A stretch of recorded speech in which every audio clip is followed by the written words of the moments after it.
ঢাকা বিশ্ববিদ্যালয় কেন্দ্রীয় ছাত্র সংসদ ডাকসু নির্বাচনের সবসময় জাতীয় রাজনীতিতে বিশেষ গুরুত্ব বহন করে। এবারের নির্বাচন ভিপি পদে বিপুল ভোটে জয়লাভ করেছেন শিবির সমর্থিত ঐক্যবদ্ধ শিক্ষার্থী জোটের প্রার্থী সাদিক কায়েম। তিনি 14,000-এরও বেশি ভোট পেয়ে নিকটতম প্রতিদ্বন্দ্বীকে বিশাল ব্যবধানে পরাজিত করেছেন। এই বিজয় শুধু ব্যক্তিগত সাফল্য নয়, বরং শিক্ষার্থীদের আস্থার প্রতিফলন বলে মনে করছেন রাজনৈতিক বিশ্লেষকরা। সাদিক কায়েমের জয়ের পর সাবেক প্রধানমন্ত্রী ও বিএনপির চেয়ারপারসন বেগম খালেদা জিয়া তাকে ফুলের মালা দিয়ে শুভেচ্ছা জানান। রাজনৈতিক মহলে এই ঘটনাটি ব্যাপক আলোচনা জন্ম দিয়েছে। অনেকে মনে করছেন খালেদা জিয়া এই অভিনন্দন শুধুমাত্র আনুষ্ঠানিক সৌজন্যের জন্য, বরং তরুণ নেতৃত্বকে স্বাগতম জানানোর একটি প্রতীকীয় পদক্ষেপ। বিএনপি দীর্ঘদিন ধরেই নতুন প্রজন্মকে রাজনীতিতে যুক্ত করার প্রায় চালাচ্ছেন। সাদিক কায়েমের প্রতি খালেদা জিয়ার শুভেচ্ছার সেই ধারাবাহিকতাই ইঙ্গিত বহন করে। এছাড়াও রাজনৈতিকভাবে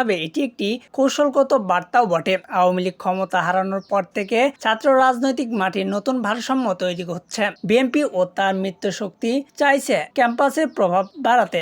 ডাকসুর মতো প্রতীকী নির্বাচনের সাদিক কায়েমের বিজয় তাদের জন্য আশার আলো হয়ে এসেছে। খালেদা জিয়ার অভিনন্দন তাই সম্ভাব্য মিত্র শক্তির প্রতি বন্ধুত্বের হাত বাড়ানোর দৃষ্টান্ত হিসাবেও দেখা হচ্ছে। সামাজিক যোগাযোগ মাধ্যমে এই ঘটনাকে ঘিরে তুমুল আলোচনা চলছে। অনেকেই একে রাজনৈতিক নতুন অধ্যায় বলছেন, কেউ কেউ আবার মনে করছেন এটি সরকার মহলে উদ্বেগ তৈরি করতে পারে, কারণ ক্যাম্পাস বিরোধী শক্তির প্রতিবাদ জাতীয় রাজনীতিতেও প্রভাব ফেলতে পারে। সাদিক কায়েম নিজেও বলেছেন, এটি কেবল আমার বিজয় নয়, এটি বাংলাদেশের শিক্ষার্থীদের বিজয়।